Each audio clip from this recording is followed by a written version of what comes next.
সরাসরি সিচুয়েশন রুমে চলে যাব। আমাদের প্রতিনিধি রাজর্ষী দত্তগুপ্ত রয়েছেন সেখান থেকে। রাজর্ষী, একের পর এক নতুন তথ্য। একদিকে ঠিক তুমি যেরকম বলছিলে 42টি লঞ্চ প্যাডের হদিশ, এবং অন্যদিকে এখনো কাশ্মীরে পাক জঙ্গি মুসা ও তার সঙ্গীরা লুকিয়ে রয়েছে বলে সূত্রের খবর পাওয়া যাচ্ছে। দেখো, গোয়েন্দাদের একটা অংশ মনে করছে যেভাবে পেহেলগাঁও অ্যাটাকের পরে তদন্তে নেমে চারিদিকে নাকাবন্দি করা হয়েছে, তাতে মুসা এবং তার সঙ্গীরা কাশ্মীর ছেড়ে কিংবা পেহেলগাঁওর সংলগ্ন এলাকাগুলো ছেড়ে এখনো বেরিয়ে যেতে পারেনি। তোমাকে বলি যে এনআইএ তদন্ত করছে, কিন্তু মূলত যে নাকাবন্দি এবং চিরুনি তল্লাশি যে কাজগুলো, অভিযানের কাজগুলো, সেটা যৌথভাবে সেনাবাহিনী এবং জম্মু কাশ্মীর পুলিশ তারা করছেন। এবং এই নাকাবন্দি চিরুনি তল্লাশি ক্রমাগত লাগাতার চলছে 12 দিন ধরে। তারপরেও মুসার খোঁজ নেই। কিন্তু এখনও যারা অভিযান চালাচ্ছেন, যারা তদন্ত করছেন, তাদের একাংশ মনে করছেন যে এরা হয়তো এলাকা ছেড়ে বেরোতে পারেনি, এরা হয় কোনো গোপন আস্তানায় লুকিয়ে রয়েছে, কারণ বিস্তীর্ণ জঙ্গল এবং উপত্যকা রয়েছে, এবং তার সঙ্গে বিভিন্ন জায়গায় এদের সিম্প্যাথাইজার অর্থাৎ এদের প্রতি সহানুভূতি সম্পন্ন মানুষজন রয়েছে, যারা গ্রামবাসী রয়েছে, বিভিন্ন জায়গায় এলাকাবাসী রয়েছে, এদের স্লিপার সেল রয়েছে, তারা এদেরকে কোথাও আশ্রয় দিয়ে অন্য পরিচয় গোপনভাবে লুকিয়ে রেখেছে।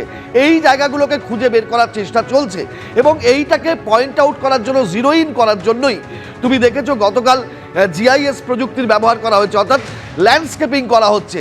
তার সঙ্গে বিভিন্ন অন্যান্য প্রযুক্তির ব্যবহার করা হচ্ছে, যাতে করে এই 3D ম্যাপিং, জিআইএস, এগুলোর মাধ্যমে বোঝা যায় যে কোন কোন রুটগুলো সাসপিশিয়াস আছে, অর্থাৎ সন্দেহজনক রয়েছে, এবং কোথা দিয়ে সাসপিশিয়াস মুভমেন্ট হতে পারে, কোথায় হাইড আউট থাকতে পারে।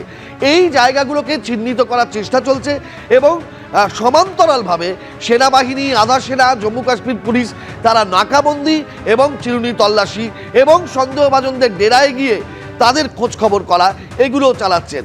মুসা এবং অন্যান্য সঙ্গী তারা যারা এই সন্ত্রাসবাদী হামলার বাস্তবায়িত করেছে, যারা নিরীহ মানুষদের মেরেছে, তাদের খুঁজে বের করে নিকেশ করাই এখন বাহিনীর সামনে, দেশের সামনে সবচেয়ে বড় চ্যালেঞ্জ।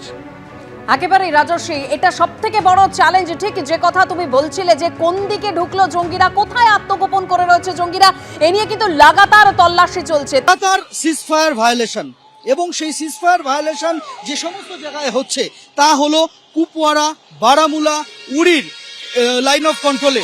আর সেখানে লাগাতার সতর্ক ভারতীয় সেনাবাহিনী পাল্টা প্রত্যুত্তর দিচ্ছে তারা। আমরা দেখতে পাচ্ছি যে বিভিন্ন যে এলওসি পয়েন্টগুলি রয়েছে সেই জায়গাতে ভারতীয় সেনাবাহিনীর ডেপ্লয়মেন্ট বাড়ানো হচ্ছে। একের পর এক ভারতীয় সেনাবাহিনীর সাজোয়া গাড়ি তা যাচ্ছে এলওসির দিকে, এবং সীমান্তবর্তী যে জায়গাগুলি রয়েছে, গ্রামগুলি রয়েছে, সেখানে নিরাপত্তা অনেকটা বাড়ানো হয়েছে। এলওসি বা লাগোয়া যে সমস্ত গ্রামগুলি রয়েছে সেখানে বাংকার প্রস্তুত করা হয়েছে, এবং সেনার সংখ্যা প্রত্যেক জায়গাতে বাড়ানো হচ্ছে, এবং সেনাবাহিনী সেই সমস্ত ফরওয়ার্ড পোস্টগুলির দিকে যাচ্ছে। আমরা দেখতে পাচ্ছি লাগাতার গত 8-9 দিন ধরে সিজফায়ার ভায়োলেশন, এবং সেই সিজফায়ার ভায়োলেশনের কারণে ভারতীয় সেনা তারাও কিন্তু পাল্টা প্রত্যুত্তর দিচ্ছে, যে কারণে প্রত্যেকটা জায়গাতে বাহিনীর সংখ্যা বাড়ানো হচ্ছে। প্রীতম চক্রবর্তীর সঙ্গে সন্দীপ সরকার, এবিপি আনন্দ, কাশ্মীর।